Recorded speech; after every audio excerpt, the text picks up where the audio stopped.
Hello students. आज के class में हम लोग इक्विलिब्रियम कांस्टेंट के बारे में सीखने वाले हैं। इक्विलिब्रियम कांस्टेंट बहुत ही इंपॉर्टेंट पॉइंट है, एक जो हमें हेल्प करता है ये जानने में कि हम लोग एक्चुअली इक्विलिब्रियम पे आ चुके हैं या इक्विलिब्रियम अटेन होना अभी बाकी है। और इससे आपको ये भी मालूम चलता है कि रिएक्शन अगर इक्विलिब्रियम पे है तो किस तरफ शिफ्ट होगा, कोई भी चेंजेस लाएंगे तो, या फिर अगर इक्विलिब्रियम नहीं आया है तो किस तरफ जाकर के हमारा इक्विलिब्रियम आने वाला है। तो इक्विलिब्रियम कांस्टेंट को यहाँ हम लोग रिप्रेजेंट करेंगे केसी के साथ। ठीक है, तो इक्विलिब्रियम कांस्टेंट को समझने के लिए सबसे पहले ये समझते हैं कि ये कहाँ से आता है and how do we get to know कि इक्विलिब्रियम कांस्टेंट की वैल्यू क्या है। तो इसमें समझिए आप, अगर मैंने कोई एक रिएक्शन ले लिया, एक आर्बिट्री रिएक्शन ले लेते हैं R which is representing reactant, और इससे बन रहा है हमारे पास प्रोडक्ट। ठीक है, अब इस रिएक्शन के लिए क्या होगा, अब ये रिएक्शन कैसा है, रिवर्सिबल है, तो इक्विलिब्रियम उन्हीं रिएक्शंस में स्टैब्लिश हो सकता है जो रिवर्सिबल रिएक्शंस हो, मतलब जो फॉरवर्ड में भी जा सकते हैं और जो बैकवर्ड में भी जा सकते हैं। तो ये रिएक्शन क्या कर रहा है, ये रिएक्शन फॉरवर्ड भी जा सकता है, बैकवर्ड भी जा सकता है। तो अगर हम लोग रेट ऑफ फॉरवर्ड रिएक्शन लिख लें, सो रेट ऑफ फॉरवर्ड रिएक्शन हो जाता है rate constant of forward reaction into concentration of reactant. So forward में अगर हम लोग जा रहे हैं तो रिएक्टेंट अपना आर रहेगा, और रेट यहां पे क्या है, रेट एफ, ये हमारा हो गया rate of forward reaction, rate of forward reaction. Okay, and similarly के एफ हमारे पास क्या हो गया, के एफ हो गया rate constant, rate constant of forward reaction, forward reaction. Okay, similarly हम लोग क्या करेंगे, हम लोग रेट बैकवर्ड रिएक्शन का भी लिख लेंगे, rate B, this will be equal to K B into concentration of P. अब P यहां पे क्यों लिखा मैंने, क्योंकि ये रेट बैकवर्ड रिएक्शन का है। बैकवर्ड रिएक्शन की अगर बात करें, अगर हम लोग बैकवर्ड डायरेक्शन में आ रहे हैं तो P क्या हो जाएगा, P यहां पे हमारा रिएक्टेंट हो जाएगा और R हमारा प्रोडक्ट हो जाएगा बैकवर्ड रिएक्शन के लिए। सो रेट B यहां पे जो है ये हो गया हमारा rate of backward reaction, this is rate of backward reaction. ठीक है, और KB जो है, KB क्या हो जाएगा, KB हमारा हो जाएगा rate constant of backward reaction, rate constant of backward reaction, backward reaction. Okay, so दो चीजें मिल गई हमारे पास, रेट फॉरवर्ड मिल गया, रेट बैकवर्ड मिल गया, ये पूरे एक्सप्रेशंस हमारे पास आ गए। अब क्या करेंगे हम लोग, नेक्स्ट समझिए कि इक्विलिब्रियम पे क्या होता है। लास्ट क्लास में हम लोगों ने ये समझा था कि केमिकल इक्विलिब्रियम जो है it is a type of dynamic equilibrium, मतलब रिएक्शन जब इक्विलिब्रियम पे जाता है तो रिएक्शन स्टॉप नहीं करता है, पूरे इक्वल स्पीड से, सेम स्पीड से फॉरवर्ड में भी जा रहा होता है और बैकवर्ड में भी जा रहा होता है। It means that at equilibrium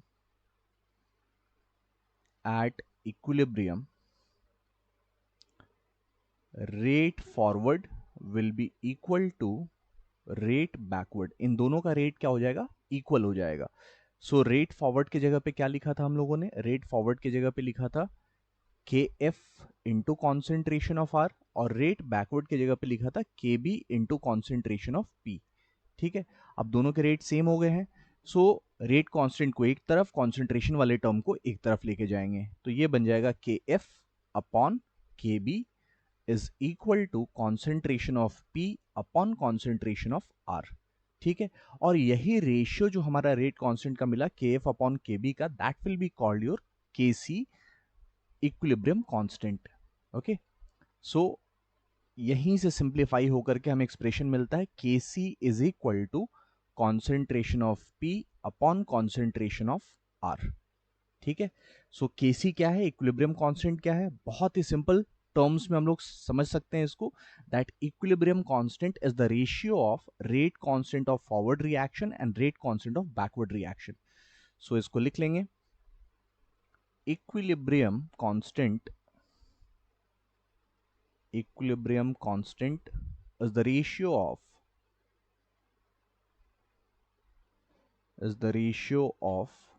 rate constant of forward reaction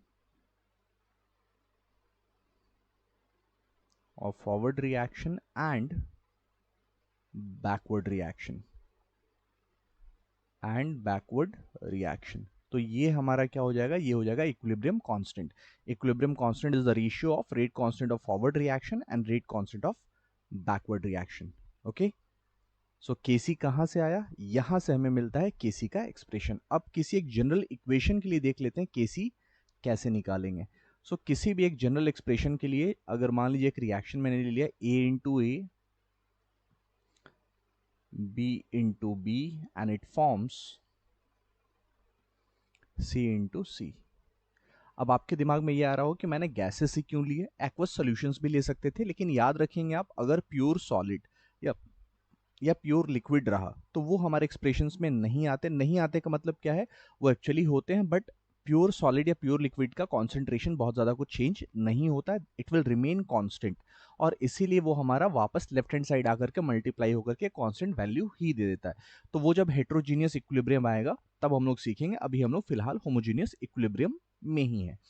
सो इस एक्सप्रेशन के लिए अगर आपसे पूछा जाए केसी क्या होगा, so K C will be equal to concentration of C जो प्रोडक्ट है raise to the power C upon concentration of A reactant raised to the power A and concentration of B raised to the power B। सो इस वे में हम लोग Kc का expression निकाल सकते हैं किसी भी गिवन एक्सप्रेशन के लिए, किसी भी गिवन इक्वेशन के लिए। ठीक है, सो एक बार आपके पास Kc के वैल्यूज आ गए, एक्सप्रेशन आ गया, देन फिर उसके आगे हम लोग जा सकते हैं, वैल्यूज निकाल सकते हैं। अब एक चीज और यहाँ पे, दैट क्वेश्चन हमारे पास बहुत इंपॉर्टेंट है। Question which concentration of reactant and product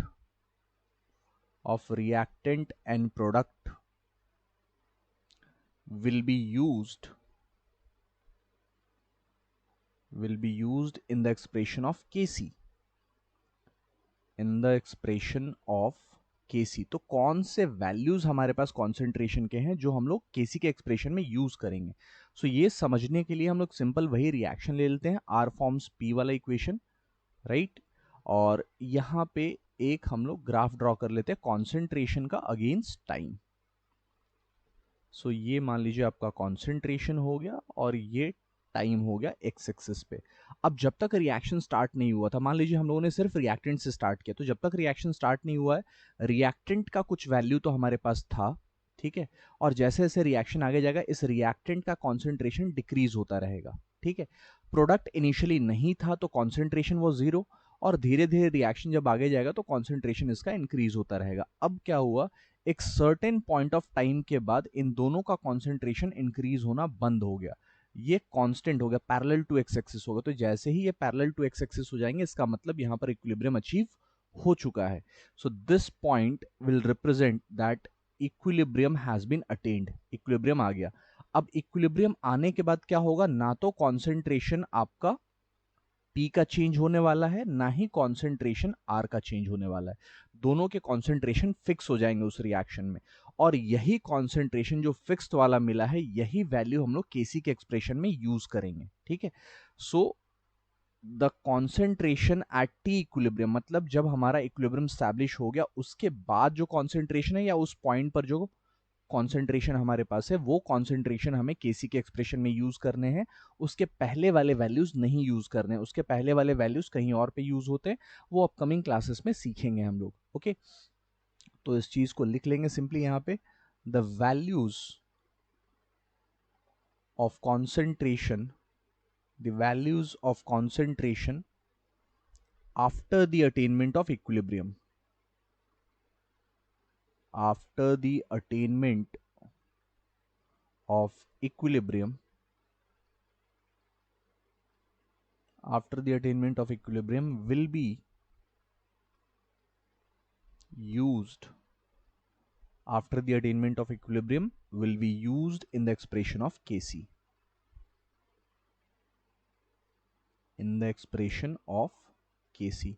ठीक है, तो यानी कि अगर रिएक्शन हम लोगों ने किया तो रिएक्शन जब इक्विलिब्रियम पे पहुंच जाएगा, वहां रिएक्शन इक्विलिब्रियम पे पहुंचने के बाद जब हमारे पास एक फिक्स कॉन्सेंट्रेशन मिल गया जो फर्दर चेंज नहीं हो रहा है, उस कॉन्सेंट्रेशन को हम लोग केसी के एक्सप्रेशन में रखते हैं और उससे हम लोग केसी ऑब्टेन करते हैं। ठीक है, और सिंस हम लोगों ने एक ग्राफ समझा है, एक ग्राफ और समझ लेंगे यहाँ पे, which will help us to understand कि रेट कैसे चेंज हो रहा है।